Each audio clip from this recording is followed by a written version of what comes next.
Chers amis, en ce mois d'Elul et tous les mois d'Elul, nous devons réétudier chaque fois les halachot, les lois juives les plus importantes qui concernent le jugement de l'homme, puisqu'il est écrit dans le Shulchan Aruch que la plupart des gens fautent par le vol ou par le havak lashon hara.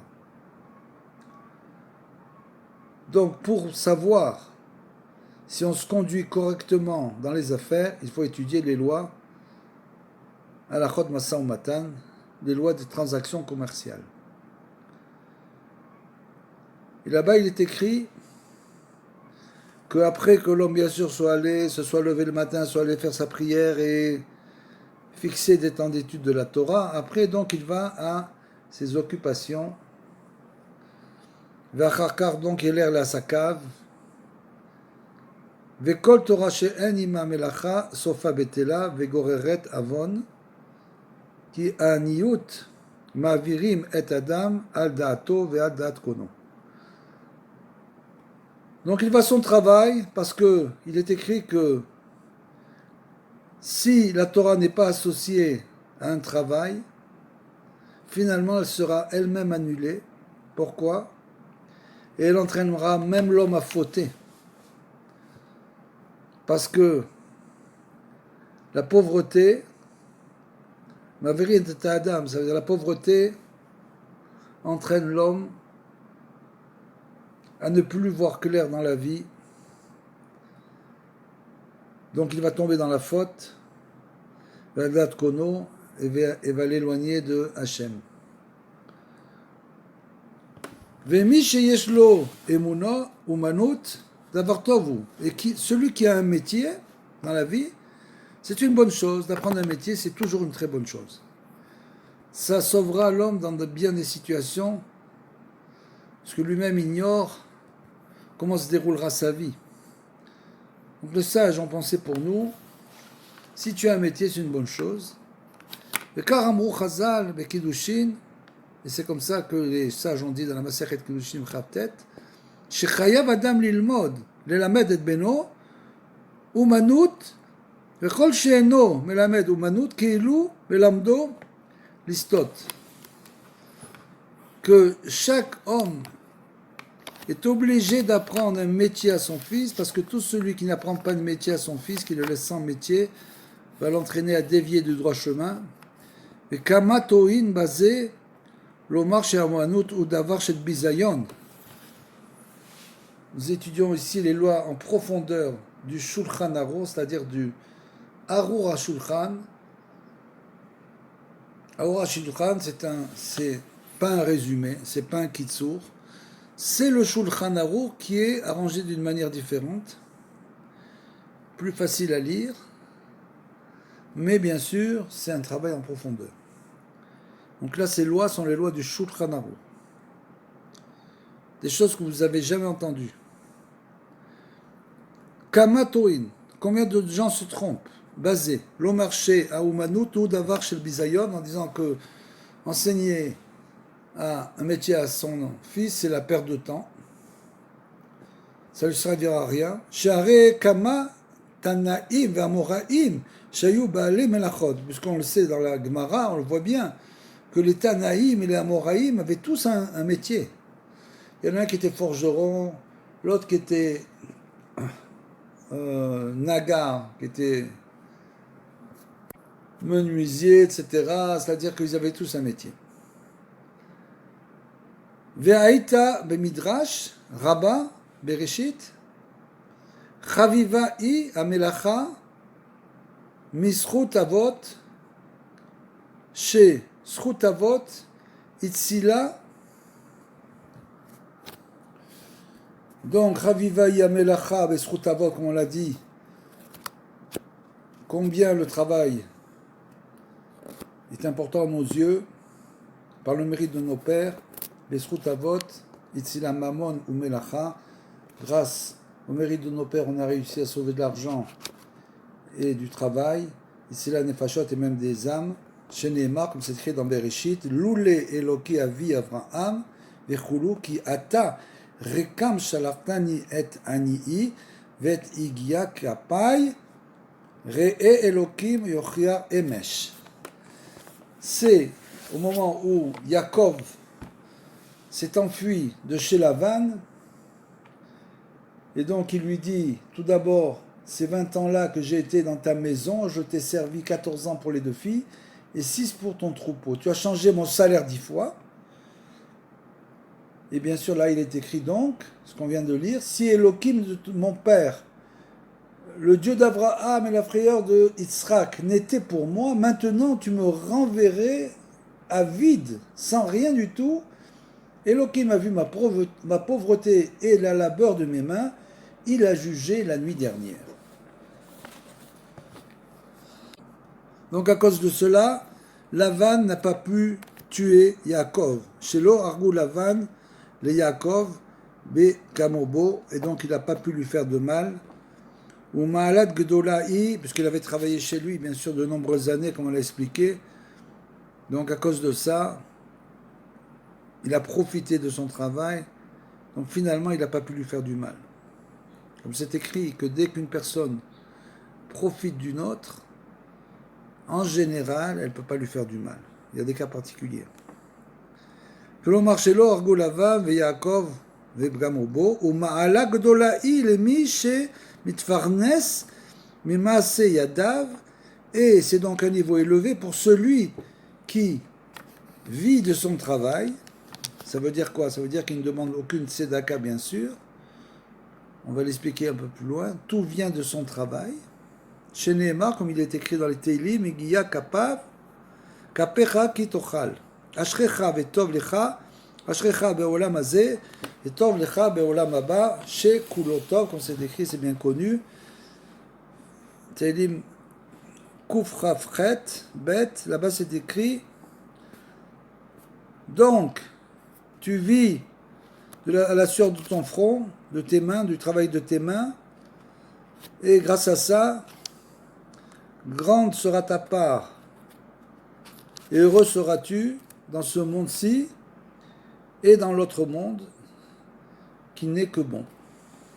Donc nous voyons déjà ici le grand niveau de celui qui vit de son travail. Donc, il ne faut pas dédaigner le travail qu'on fait,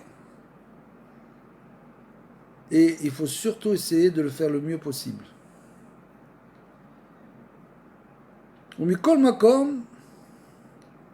Alors maintenant, on va essayer de vérifier tout ce qu'on vient de dire,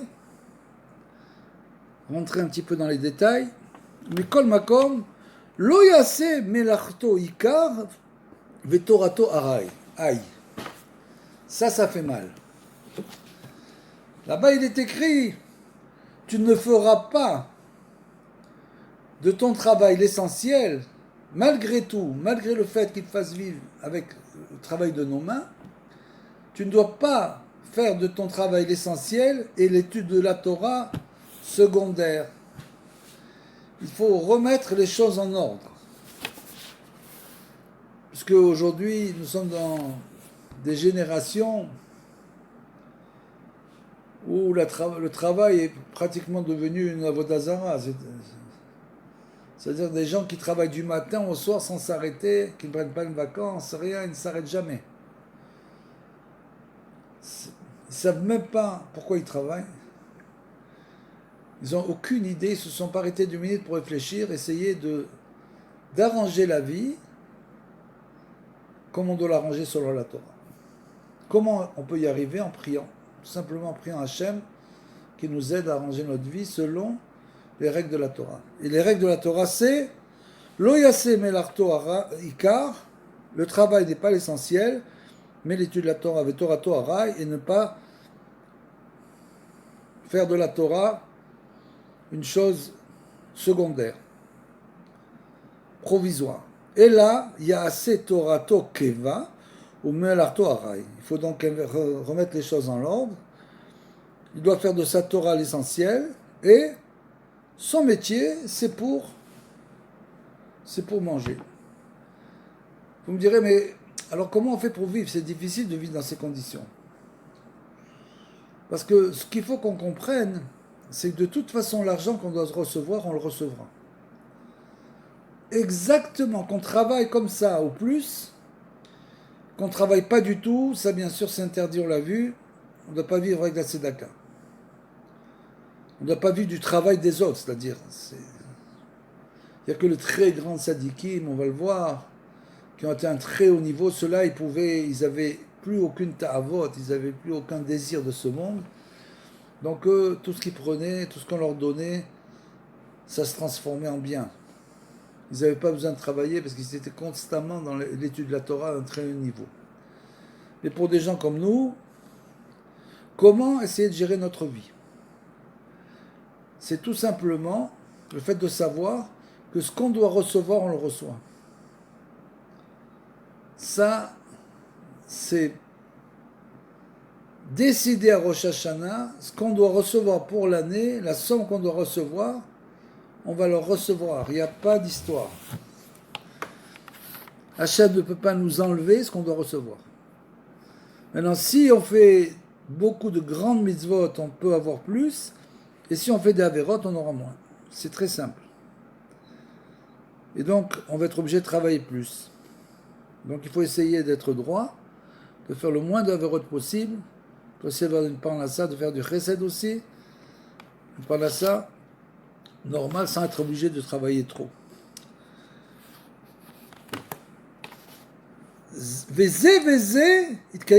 C'est-à-dire que c'est ça le secret, le grand secret, c'est que si on fait de notre Torah l'essentiel et de notre travail une chose secondaire, non seulement qu'on va avoir une bonne parnassa, mais en plus on va pouvoir étudier la Torah. Et les deux choses, finalement, réussiront. C'est le secret de la réussite. La réussite, c'est un grand mot. C'est un très grand mot.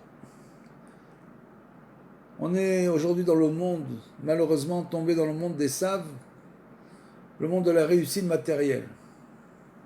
La réussite spirituelle, c'est déjà moins important, mais la réussite matérielle est très importante. Et donc, est-ce que celui-là, il a réussi, il regarde tout ce qu'il a, etc. Ça, c'est Esav, c'est pas Yaakov. Parce que le mot réussite dans la bouche d'Esav, c'est pas le même mot que réussite dans la bouche de Yaakov. Esav, il veut multiplier les biens. Yaakov, il te dit, Israël te dit, Mi Ashir, qui est riche, Samer Bechadko. Celui qui se contente de ce qu'il a, de ce que Hachem lui donne. Donc c'est pas du tout la même notion. Le problème, c'est que dans nos têtes, nous avons des dimionotes, des pensées, des fantasmes qui sont rentrés dans notre tête et nous n'arriverons pas à sortir de ça. De croire qu'il faut qu'on ait beaucoup d'argent. De toute façon, comme c'est écrit dans Rabbeinu l'explique, le riche, ou on va lui prendre son argent, ou bien on va le prendre lui de son argent. Comme ça il dit. C'est-à-dire que de toute façon, il va être obligé de se battre avec tout le monde pour garder son argent, et finalement quelqu'un va venir lui prendre son argent, finalement, ou bien on va l'enlever de ce monde. L'argent il va rester ici et lui il va partir. Donc on le sépare toujours de l'argent, donc ça ne sert à rien de courir après l'argent du matin au soir. Il faut essayer de multiplier la Torah, et les mitzvot, les noun trasadim, et que la parassa soit secondaire. Donc il continue le Shulchan Aruch en disant Ve'ireli des Zéhu betalmit racham she'ikar asko batorah kameboar de siman acher. Donc ça veut dire, on parle en fait, celui qui doit faire de l'essentiel de sa vie l'étude de la Torah et qui travaille le minimum comme les Tanaïm, les Almoraïm pour ne pas avoir demandé la tzedaka. Donc ça on parle du Talmid Racham. Aval balabait, stam lo shayar ze, ve'al stam balabait en mutal chiyuv rak likboa etim la Torah. Par contre, Le Balabait, c'est comme ça qu'on appelle dans la Torah, celui qui travaille et le juif religieux qui travaille. Donc le Balabait, lui par contre, on ne va pas lui demander d'étudier 8 heures par jour et de travailler 3 heures. Celui-là, on lui demande simplement de fixer des temps d'études. On appelle Balabait. Alors, le matin, il fait une petite demi-heure, 1 heure d'études après la tfila. Et le soir, il va à la daf yomi.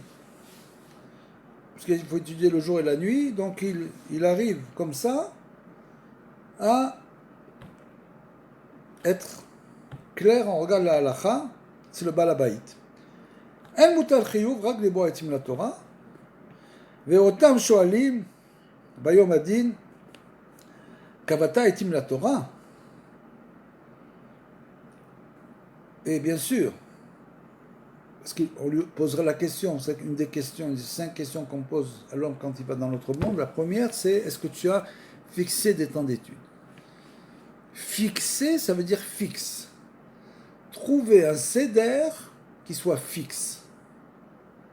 C'est pas étudier un cours de 3 minutes entendre un cours de 3 minutes dans le WhatsApp. C'est entendre un cours véritable à partir d'un texte pendant un certain temps. Il y en a qui disent c'est une demi-heure, il y en a qui disent c'est 1 heure.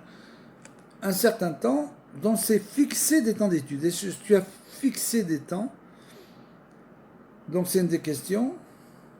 Rotam shoalim beyom adin, kavat etim la Torah, de talmid chacham she'ika asko batorah, lo shayar lomar kavat etim la Torah. Bien sûr, cette question-là n'est pas pour le talmid chacham, pour l'érudit qui lui étudie plusieurs heures dans la journée. Donc pour lui, qui étudie les textes pendant plusieurs heures et qui enseigne, alors celui-là, bien sûr, on ne va pas lui dire, on ne va pas lui demander est-ce que tu as fixé des temps d'études, puisqu'il étudie sans arrêt. Sha'arei achiyuv alav lilmod tamid kol hayom et kol halela, puisque le talmid chacham, lui, par contre, il a l'obligation d'étudier toute la journée, toute la nuit. Levad ma shemuchacha lefarnasato, comment l'expliquer, en dehors du fait qu'il doit pourvenir à ses besoins. Donc il étudie sans arrêt dans tous les temps de libre qu'il ne travaille pas. Il travaille au minimum, et ça c'est un mitracham. Bon, pour lui, il n'y a pas de kavata etim la Torah. Masa ou matan be'emuna, donc on arrive au guimel maintenant. Masa ou matan be'emuna, en akavana shelo ignov velo igzol, o lasot midot ou mishkalot shkarim. Quand on parle des massa ou matan be'emuna, comme c'est écrit, faire son commerce, si on traduit le mot, c'est faire son commerce avec foi. Et donc, sur ce mot, sur cette phrase-là, nous pourrons dire que la plupart des gens se trompent totalement dans leur explication. Et nous allons expliquer maintenant ce que ça veut dire. Le Shulchan Aruch nous dit, donc, c'est la section Orach Chaim, la première section du Shulchan Aruch, Kuf Nud Vav. Masa Matan Be'emuna, l'explication de cette phrase, c'est pas du tout, ça ne veut pas dire que l'homme ne doit pas voler, ne doit pas donc voler en secret ou ouvertement, ou bien tromper les gens comme c'est écrit dans la Gemara bien sûr. L'exemple de la tromperie, la plus grande tromperie, c'est quand vous allez au chouk, et à l'époque il y avait des balances, 2 balances comme ça, et donc le commerçant, Dieu préserve, trafiquait les balances en quelque sorte, il y en a une qui était plus lourde que l'autre, et il mettait toujours la chose à vendre, l'objet à vendre dans la balance lourde, donc ça pesait toujours plus lourd. Donc il volait chaque jour, chaque client il volait par exemple 1 shekel, à la fin de la journée il avait volé 200 shekels, et donc ça fait après la semaine, le mois, donc le vol, bien sûr il faut bien comprendre que ça s'accumule. Si l'homme ne fait pas son examen de conscience très rapidement, ça va s'accumuler, atteindre des sommes gigantesques. Donc c'est pas ça, on parle pas de ça, c'est pas ça Masa Umatan Be'emuna. Des dvarim elou, en nichnasim bechlal ze de aose ken ou racha gamour. C'est pas du tout le cas du Masa Umatan Be'emuna, parce que celui qui fait ça, qui vole les gens, qui les trompe, qui ment pour les tromper, on va voir. Tout celui qui trafique, alors bien sûr celui-là, il est appelé Racha Gamour. C'est un méchant parfait. De la même manière qu'il y a le Tzadik Gamour, le juste authentique, à l'opposé, il y a le Racha Gamour. Donc celui qui vole comme ça, de cette manière, où on trompe les gens, celui-là c'est un Racha Gamour. Ça fait aucune différence s'il est religieux ou pas. Strictement aucune différence. Simplement le religieux, il va faire du Chilul Hashem. Que celui qui n'est pas religieux, il ne vient pas au moins au nom d'Hachem pour tromper les gens. Donc il est appelé Racha Gamour ve'asur lignov o ligzol o la'anot ben les Yehudim ben les néo-Yehudi. Et il est totalement interdit bien sûr de voler, tromper, mentir pour accaparer une chose, que ce soit un juif ou un non-juif. C'est le même interdit.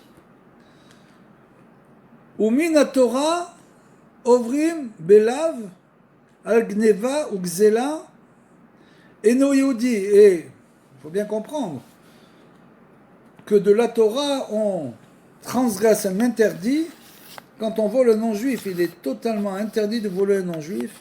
Il y a des gens qui pensent qu'on peut voler un non-juif. C'est des choses totalement aberrantes. Il est interdit de voler un non-juif. Et nous dit Kemo al-Shel Yehudi, comme un juif. Kemo Shekatu va Rambam, comme le Rambam l'explique dans les lois de Gneva, du vol, ou dans le Tour Shulchan Aruch, le Choshen Mishpat. Et là, donc, qu'est-ce que ça veut dire, Masa Umatan Be'emuna? Et là, à Kavana, chez I, En Shelo Tzedek, En Shelo Tzedek, Velav Shelo Tzedek, c'est-à-dire que ce soit pour une mise à positive ou négative. Chez Omer, chez Srorazo, Ola, Lo, Kar Vekar, chez Itovalo, Lo Yeshaker, Af Bechol Sheu. Quand une personne dit que ça lui est revenu tant, Masa Umatan Be'emuna, ça veut dire qu'il ne doit pas mentir. Première chose, tu ne mens pas pour essayer de vendre la marchandise. Tu ne dis pas que ça m'a coûté 10 shekels si ça t'a coûté 5 shekels. Donc tu ne dois pas mentir pour essayer de vendre la marchandise. Tu ne dois pas essayer, en quelque sorte, de les tromper, les influencer pour qu'ils achètent la marchandise. C'est la première chose, donc. On ne doit pas voler, mentir, mentir pour changer la valeur de la marchandise. Vesheye Masao Matano Benachat Imabriot. La deuxième chose, c'est qu'on ne doit pas venir forcer les gens à acheter ce qu'on veut leur vendre. Il faut être benachat. Il faut faire toutes les choses avec douceur et gentillesse. Matalo benachat imabriot, avec les créatures.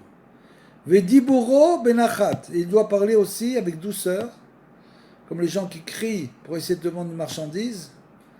Ils essaient d'effrayer l'autre. Ça, c'est pas du Masa Umatan Be'emuna. Velo itzok. Et on ne doit pas crier.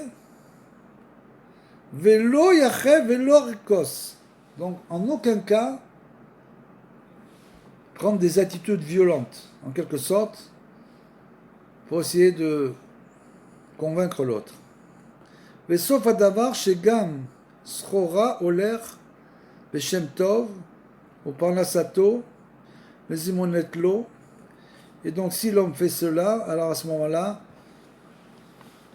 il effectuera un travail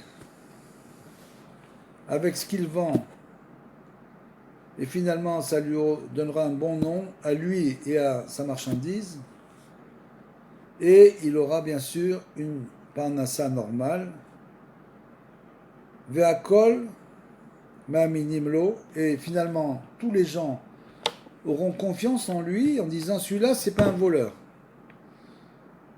C'est pas chaque fois que je vais acheter chez lui, il me sort des notes incroyables. Une chose par exemple qui vaut un prix normal, le prix normal dans le chouk, bon, tu demandes pas le prix, tu dis bon, c'est des fruits, des légumes, etc. C'est le prix normal, et tout d'un coup, il te sort une somme astronomique par rapport à la marchandise. Ça, c'est tromper les autres. Il ne met pas le prix sur l'étalage. Mais par la sato, mezumanatlo, et celui-là, on va le croire. Ma'minimlo, tout le monde va le croire et donc lui faire confiance. Ve'uftar, B'Hashem, Chesed, Yesovenu, et bien sûr, il aura l'aftacha de Hachem, c'est-à-dire qu'il aura finalement la confiance de Hachem et le bien sera avec lui. Migeder, donc on est à Dalet. Migeder Massa ou Matan Be'emuna, Shelo Yishba Lo Shavuat Kala, Velo Shavua Chamura, Ad Sheyorzak Etzel Akol, Bediburo Bilvad. L'homme, quand il fait des affaires, il ne doit jamais jurer, que ce soit pour une parole légère ou plus lourde, ne jamais jurer pour que sa parole soit respectée. Veizaher meod, shelo leaskir, shem shamaim levatala, et bien sûr, il ne doit jamais jurer en plus en utilisant le nom d'Hachem. Shebekol makom she askarat Hashem metsuya bechinam mitan mesuya. Parce que chaque fois où le nom d'Hachem, on trouve le nom d'Hachem qui est utilisé pas, bien sûr, dans le bon sens, pour l'intérêt de la personne, là-bas on trouve la mort. Veizaher, mais chez les Shava, filou behemet, et il ne jurera même pas pour la vérité. Quelqu'un lui dit, mais tu es sûr que cette chose-là, c'est une telle marchandise, et il lui jure, je te jure, bien sûr, sur le nom d'Hachem, etc., Dieu préserve, même si c'est la vérité. Parce que lui, il est sûr de son coup, il dit, c'est la vérité, on ne doit pas jurer. Ve'elef arayot ayu leyanai ameler, ve'kulam nichevu, Bishvil avon, Jvuat emet, Shayu regilimba arbe. Et Yanaï Ameler, il avait 1000 villes, il les a toutes perdues. Pourquoi? Parce qu'ils avaient l'habitude de jurer en vain. Même si c'était pour la vérité. Il faut faire attention aussi, Veizaher milaasot, Shutafut imaravi, de ne pas s'associer avec un arabe. Bon, mis à part que les arabes sont des voleurs, Ishmaël, c'est le vol. Entre autres. En plus de ça, ils ont l'habitude de jurer par Allah, sans arrêt. Donc, Isaïr, Mila Asot, Shutafut Imaravi, Shema Yitrayev Lo Jvuat, Veishava Veshvuato, Veover Al, Mishum Lo Yeshama Al Picha. Donc, de peur que l'homme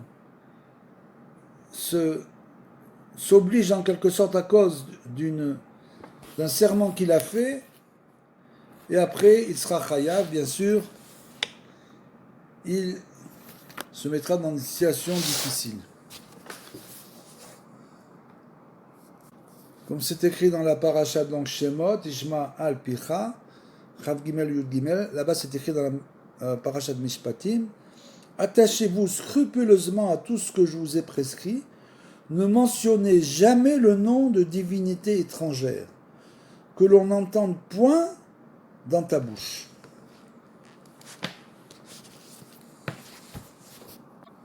Et là, le Shulchan Aruch nous donne une petite explication supplémentaire.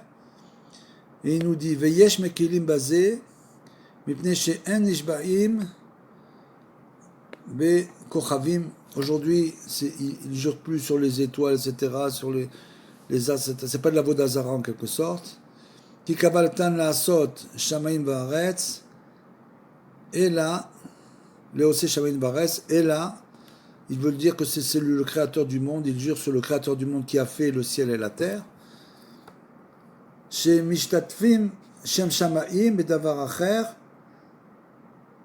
Velo Matsenu, Sheyesh Bazé Mishum, ou les Feiver, l'Oditen Merchol.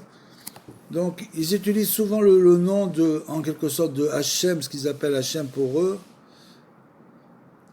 qui a créé le ciel et la terre, et c'est pas en quelque sorte de la Vodazara.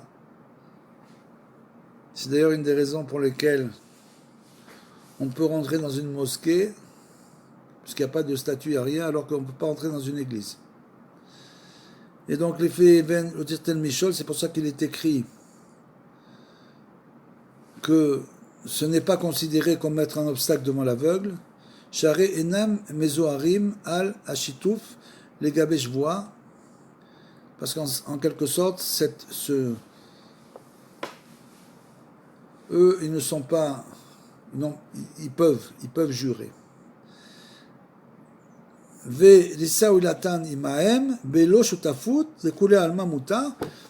Donc on peut avoir des affaires, faire des affaires avec eux, bien que aujourd'hui ça devient extrêmement dangereux. Travailler avec eux, c'est un grand problème. Malgré tout, on peut travailler avec eux. Belo Yom Edem, sauf les jours de leur fête. Et tous ces dîners sont expliqués plus loin. Nous arrivons donc Perek E. Donc, comme on l'a dit dans le titre de cette section, il est écrit Kanu Seder, Masa Umatan, ou Meksat Melachot Deot. Et aussi, on va expliquer quelques halachot Deot, c'est-à-dire comment l'homme doit se comporter.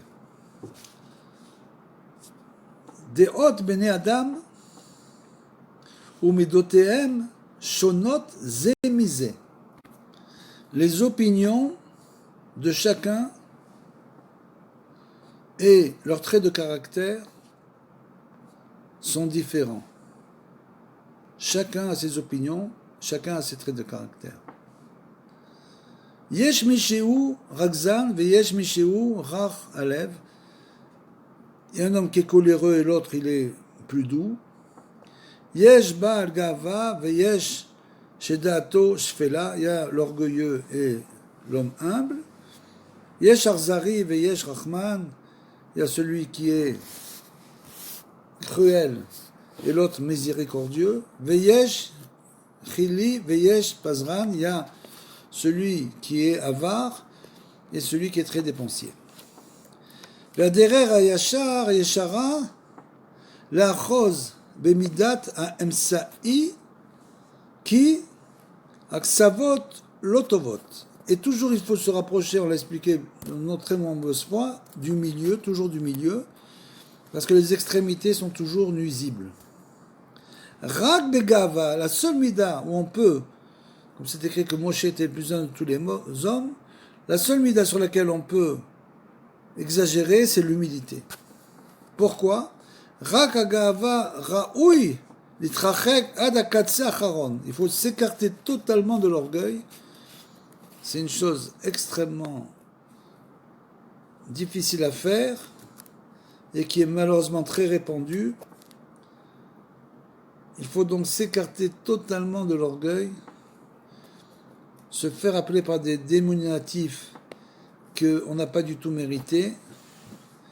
Il faut toujours rester le plus humble possible dans tous les cas. Il n'y a aucune mitzvah, comme on l'a expliqué, de réussir Shum Davar. On ne doit rien réussir dans la vie. On n'est pas venu ici pour réussir. On n'a absolument rien à réussir. Ce qu'on doit, c'est essayer de réussir. Et je peux prendre des centaines d'exemples. L'important, c'est d'essayer. Si on n'arrive pas, on n'arrive pas. Il faut simplement essayer. Et donc, Le Gaftan, c'est celui qui veut réussir. L'orgueilleux, c'est celui qui veut à tout prix réussir et qui s'attargue de sa réussite, en quelque sorte. Donc il a réussi, il pense qu'il a réussi, donc l'orgueil il a atteint, et malheureusement, de ça il paiera très cher. Parce que la Ga'ava rak raoui litrachek ad hakatsa acharon, mipnei she'i me'ussa me'od. C'est une mida, un trait de caractère absolument dégoûtant. Il faut totalement se séparer, quand tu vois quelqu'un d'orgueilleux, il faut se séparer de lui totalement. Il ne sortira rien de bon de ça. Moi j'ai réussi, moi je suis riche, moi je suis intelligent, moi je suis Talmid Chacham, moi je suis ci, moi je suis là. Il faut totalement se séparer de ces gens-là. C'est une mida absolument dégoûtante. Ve'alze shaninu be'avot, comme c'est écrit dans Masechet Avot. Me'od, avait chafé le roi. Il est écrit là-bas. Me'od, 2 fois. Tu dois être humble. Être le plus impossible. Ve'al yomar adam mali la'asot achare she mi TV Kenu. Et ça, bien sûr, il faut aussi essayer toujours de dévoiler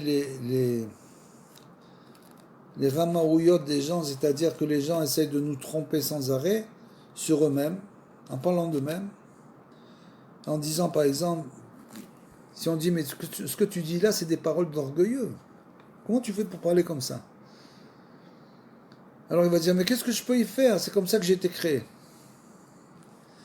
הרי אדם מוכרחה בשכלו להתגבר על טיבו, וזה כל חובת האיש הישראלי, alors que l'homme a une obligation de toujours dominer sa nature. Comme on l'a vu, même si par exemple il est dépensier, et que même s'il donne la tzedaka, malgré tout, il doit toujours dominer sa nature et revenir vers le milieu. Donc bien sûr, celui qui est orgueilleux, naturellement, qu'il a l'obligation totale, comme le dit le Rambam, l'explique dans le Chot Deot, il dit là-bas que si quelqu'un est tombé dans une extrémité, il doit s'habituer à l'autre extrémité. Si par exemple il achète une belle voiture pour qu'on le regarde, c'est la raison pour laquelle on achète des grosses voitures, c'est uniquement pour qu'on le regarde. Donc, il a acheté une belle voiture pour qu'on le regarde. Il doit s'acheter un vélo et rouler en vélo. Et là, on ne le regardera plus du tout. Alors là, c'est sûr que plus personne ne le regardera. Vélo, c'est sûr. Donc, il roule en vélo jusqu'à ce qu'il soit habitué que plus personne ne le regarde. Donc, quand il a cassé cette mauvaise mida, il peut changer de voiture. C'est comme ça. C'est comme ça nous dit le Rambam. Et tout pareil. Si quelqu'un est orgueilleux, il doit s'habituer à se recevoir quelques gifles. Une fois qu'il a reçu quelques gifles, il n'a pas répondu, ou des offenses, par exemple. Quelqu'un qui l'offense, il ne répond pas, ça va lui brûler à l'intérieur pendant quelques fois, mais après, il va s'habituer. Et c'est là qu'il pourra arriver à l'humilité. Autrement, il n'y a aucun autre moyen d'arriver au milieu, juste milieu du premier coup. C'est impossible. Toujours travailler la mida inverse. Donc,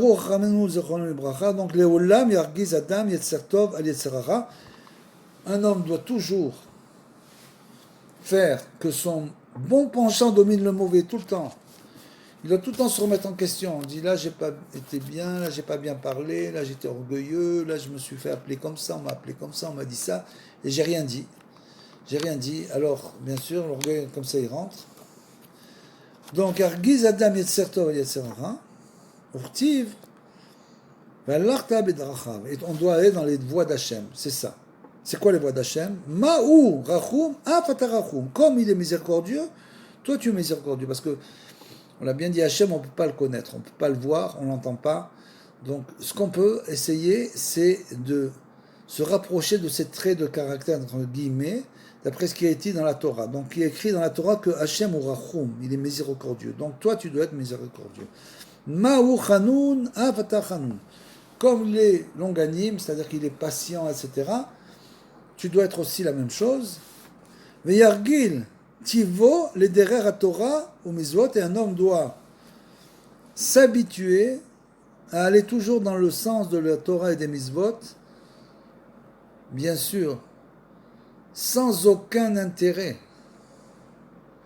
C'est-à-dire, c'est ni pour la chas revrati, parce que les gens sont religieux dans son quartier, ni par rapport à d'autres personnes, à sa famille.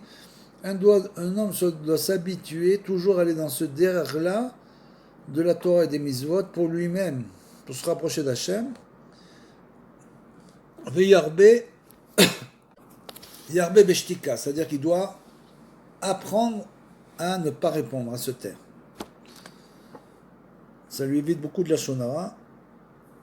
Quand quelqu'un lui parle et fait du lachonara ou dit une chose qui n'est pas plaisante, il doit tout simplement tourner les talons et aller ailleurs. Vous allez me dire, mais je ne peux pas faire ça. C'est une personne, tu te rends compte, je ne peux pas faire ça par rapport à cette personne. Pour lui faire comprendre, tu ne dois rien à personne. On ne doit rien à personne. Il faut bien comprendre qu'on ne doit strictement rien à personne. C'est que à Hachem qu'on doit. C'est lui qui fait tout. Donc tu tournes les talons, tu t'en vas, comme ça il comprendra qu'il ne peut pas parler comme ça avec toi. La prochaine fois il te parlera, aucune peur à avoir, il reviendra, il te parlera normalement, il a compris. Donc pour ça il doit apprendre à se taire, pas écouter ce shtika en écoutant le lachonara des autres. Ça, pas du tout. Shtika, ça veut dire à un moment donné où il a envie de répondre quelque chose qui peut entraîner une chose pas très bonne, à ce moment-là, qu'il s'habitue maintenant, qu'il s'habitue à se taire. Vela yedaber rak divrei Torah, il devra parler rien que de divrei Torah, divrei mitzvot, ou betzorke à sa cave, et uniquement pour son travail, puisque on parle du travail, bedvarim à mucharim, pour les choses qui sont obligatoires. C'est-à-dire qu'il ne va pas passer la journée en téléphone en dvarim betelim, des choses qui ne servent strictement à rien. Pour essayer de convaincre les autres, par exemple, pendant des heures, comme on l'a vu au début, d'acheter sa marchandise. Si la marchandise doit lâcher, il l'achète. Sinon, non. Mais s'il essaie de le convaincre pendant des heures, alors c'est pas Massa Matin Be'emouna. Et Rabbeinu, là-dessus, c'est encore bien pire ce qu'il dit. Peut-être qu'en terminant tout ça, quand on aura terminé, on étudiera ce que dit Rabbeinu sur la foi qui vient de la citra. Lui, il nous dit, Rabbeinu, qu'il y a une espèce de foi, les gens s'imaginent faire du Massa Matam Be'emouna avec cette foi, mais ce n'est pas une foi qui vient d'Hachem, c'est une confiance dans la citra, c'est pas dans Hachem. On expliquera ça plus tard. Nous arrivons donc au Perek Vav, toujours dans l'Ilchot, bien sûr, Massa ou Matan Be'emouna. Comment doit-on se comporter dans la vie par rapport aux autres? Que doit-on chercher? Et là, il nous dit, Shulchan Aruch nous dit, Mizvat aseh leidabek berachamim vetalmidehem kedei lilmod mimasehem. Alors bien sûr, ça c'est encore une section relativement difficile de savoir qui peut être dans le guéder de Talmid Racham aujourd'hui. Tout d'abord, comme on l'a vu, Talmid Racham doit être avant tout une personne d'une humilité totale, jusqu'à se faire appeler par son prénom. Que ce Talmid Racham demande qu'on l'appelle par son prénom. Je connais personnellement des gens comme ça. Et je dois dire que, ayant été de nombreuses années avec des Talmid Rachamim d'une autre sorte, j'ai beaucoup de mal à faire machine arrière. Donc, une fois qu'on a défini ce qu'est un Talmid Racham, il faut savoir que c'est une mitzvah c'est une mitzvah positive de se coller aux Rachamim, aux Talmidei Rachamim, Vetalmidem et à leurs élèves, kedei lilmod mimasehem, pour apprendre de leurs actions. Ve'al ze ne'emar ubo tedabek. Et là-bas, il est écrit, avec eux tu peux aller, tu peux rester collé à eux. Shekol amedabek berachamim ke'ilu Middabek Ashrina, c'est comme si la Shrina, il se collait à la Shrina en quelque sorte. Velefichar Sarir Adam, Ishtadel Sheyesh Batal Mitracham, Issa Batal Mitracham, et c'est pour cela qu'un homme doit essayer de marier sa fille à un Talmid Racham. Ve Issa Beto, le Talmid Racham, et de marier sa fille à un Talmid Racham. Donc un homme, Adam, doit se marier avec la fille d'un Talmid Racham et il doit marier sa fille à un Talmid Racham. Essayez. Ou les chol ou l'ishtot im Talmid Racham, il doit essayer de manger et de boire avec les érudits en Torah. Vela sot par matya le Talmid Racham, il doit essayer donc toujours de, en quelque sorte, de les aider. Vechen amrou be'avot, comme c'est écrit dans le Sefer Avot, ve'aved middabek be'afar raglehem, tu dois te coller à la poussière de leurs pieds. Ve'aved shoté be'tzema et divrem, et tu dois boire avec une grande soif, être soifé de leurs paroles. Bien sûr, le Talmid Chacham, les grands Talmid Chacham aujourd'hui, c'est bien sûr le Talmid Chacham que l'on étudie. Quand on étudie la Torah d'un grand Talmid Chacham ou d'un tzaddik, c'est comme si notre âme, en quelque sorte, se collait à l'âme du tzaddik. Donc quand on étudie toutes ces Torotes, bien sûr, on va apprendre sur leur comportement, on va apprendre beaucoup, comme par exemple c'est écrit pour Rabbeinu Kadosh, Chayem Oharan. Il y a un livre qui s'écrit la vie de Rabbeinu, et on raconte des histoires, Rabbi Nathan, qui raconte des histoires de tout ce qui s'est passé pendant la vie de Rabbeinu. Donc tu lis le Chayem Oharan, tu apprends énormément de choses, énormément.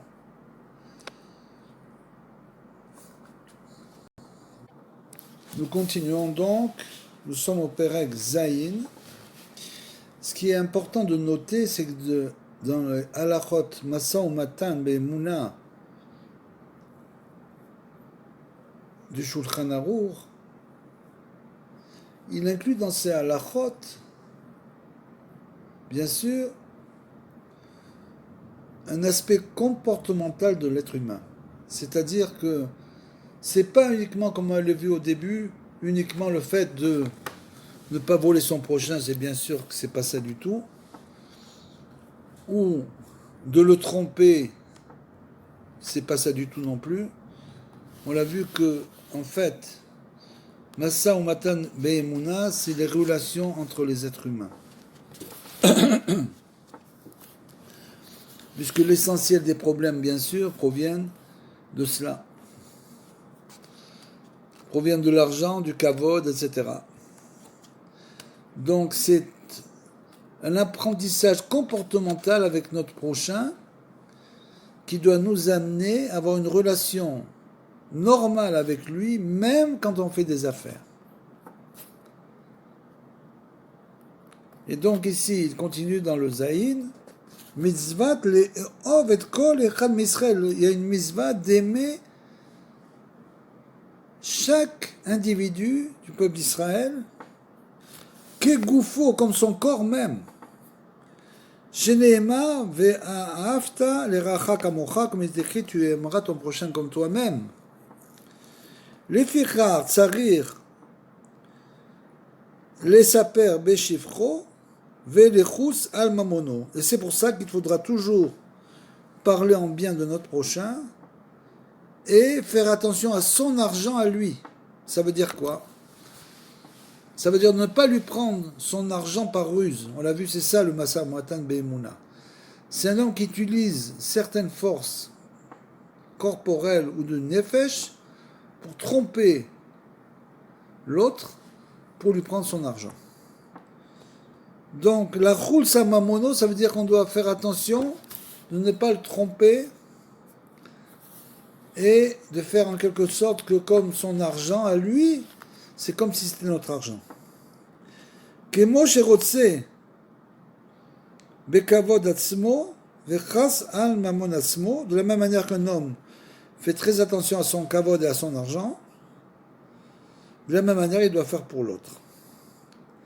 Ve'amid kaved bekilon chavero en lo chelek le'olam haba, comme c'est écrit, le Chod Deot du Rambam, celui qui prend de l'orgueil de la défaite de son prochain, du fait qu'il se glorifie du déshonneur de son prochain, celui-là, écrit le Rambam, En lo chelek le'olam haba, il n'a pas de place au monde futur, pas de part au monde futur. Aval, donc vous voyez à quel point, dans toutes ces halachot de Massa, parce que finalement, on est en relation avec les gens quand on fait avec eux du commerce.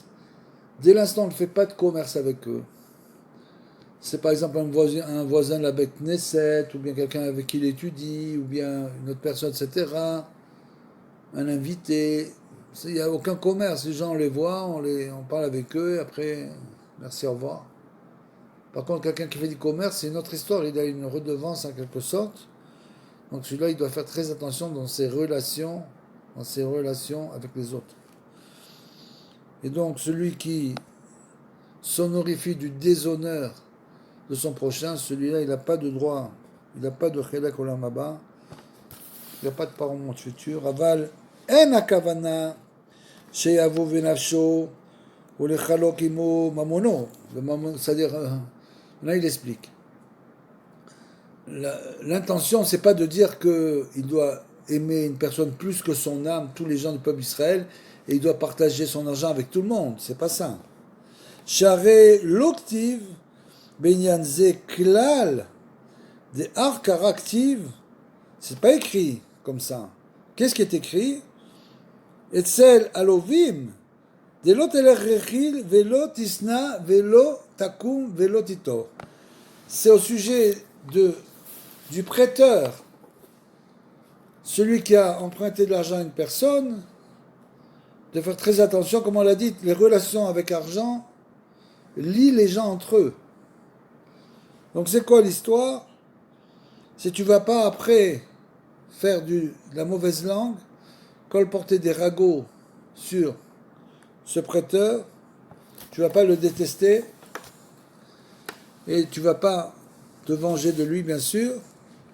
Shma mina ze atzivei ou shelo lasot lo ra'a bedavar she'en bazé efsed mamon. La kavana, l'intention, c'est de ne pas faire du mal à quelqu'un sans raison.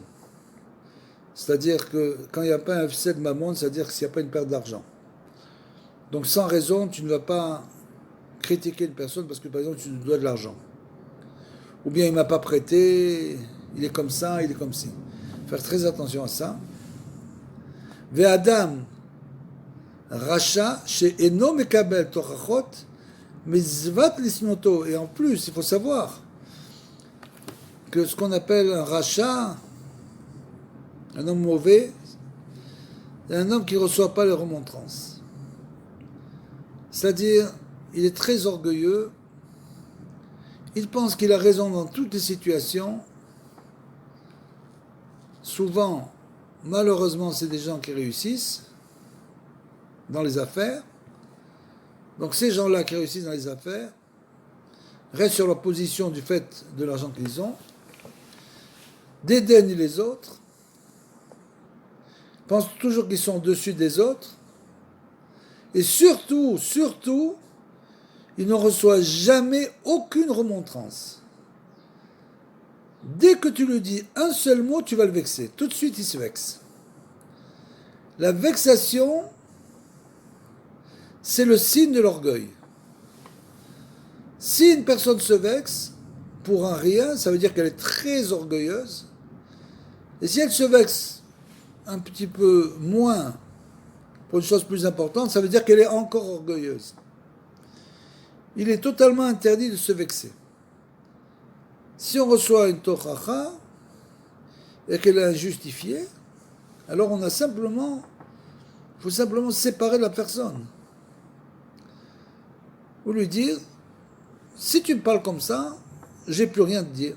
C'est très simple. Donc, Toracha, on doit la recevoir d'une personne sensée. Et si elle est d'une personne sensée, alors il faut l'accepter. Et surtout de ne pas se vexer. Dès l'instant où on se vexe, c'est un signe d'orgueil.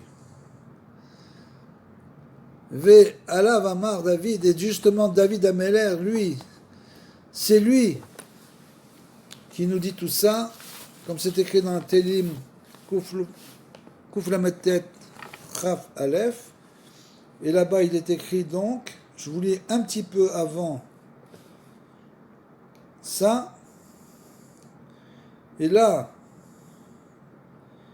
il nous dit simplement, ah, si simplement, ô Dieu, tu faisais périr l'impie, si seulement les hommes de sang s'éloignaient de moi, car ils te nomment à la pluie de leurs desseins criminels, eux, tes adversaires, invoquent ton nom pour le mensonge. Malheureusement. Et là, il est écrit dans ce Tehillim-là, maintenant, ce qui est reporté dans le Shulchan Aruch,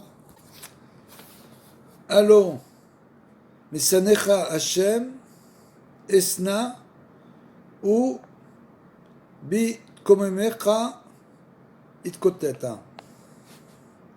Et là-bas, il est écrit donc, à coup sûr, je déteste ceux qui te haïssent, j'ai en horreur ceux qui se dressent contre toi. Ensuite, il dit, je leur ai voué une haine infinie, je les considère comme des ennemis. Et après, bien sûr, pour appuyer ses paroles, David Ameller nous dit, scrute-moi, ô Dieu, et examine mon cœur, éprouve-moi et prends connaissance de mes pensées, tu verras s'il en est en moi des habitudes vicieuses, guide-moi dans le chemin de l'éternité. C'est ce que nous devons dire chaque jour, c'est-à-dire on ne peut pas critiquer les autres si nous, on ne reçoit pas les remontrances. Il faut recevoir les remontrances avec amour, si elles viennent d'une personne, comme on l'a dit, sensée, et surtout se vexer dans un aucun cas. Donc nous avons fini la première partie. La première partie de c'est Ilchot Masa ou Matan. C'est une préparation au mois d'Elul. Rosh Hashanah et Yom Kippour, bien sûr. Ces 2 jours, on doit aller demander pardon à tous ceux à qui on fait du mal. On verra par la suite tous ceux sur lesquels on a dit de la mauvaise langue. Il faut essayer d'arriver net le jour de Rosh Hashanah, Bezrat Hashem, à Ouman, et aussi le jour de Yom Kippour, le jour du pardon. Il faut bien sûr, pendant ce mois, Hachem est dans les champs. Ça veut dire quoi, il est dans les champs? Ça veut dire qu'on sent la Rachmanout, on sent la providence divine, on sent la miséricorde divine pendant ces mois-là. C'est le mois où Hachem vient nous aider. Il descend ici avec nous pour nous aider le plus possible. Et quand Hachem descend dans les champs, ça veut dire que sa miséricorde est plus forte. Donc c'est le moment de demander pardon, de faire les stichot. Stichot pour tous ceux qu'on a fauté, pour les fautes envers Hachem, mais aussi pour les fautes envers son prochain. Bezrat Hachem, nous avons donc fini cette première partie. Continuerons deuxième partie. Samer les Kula.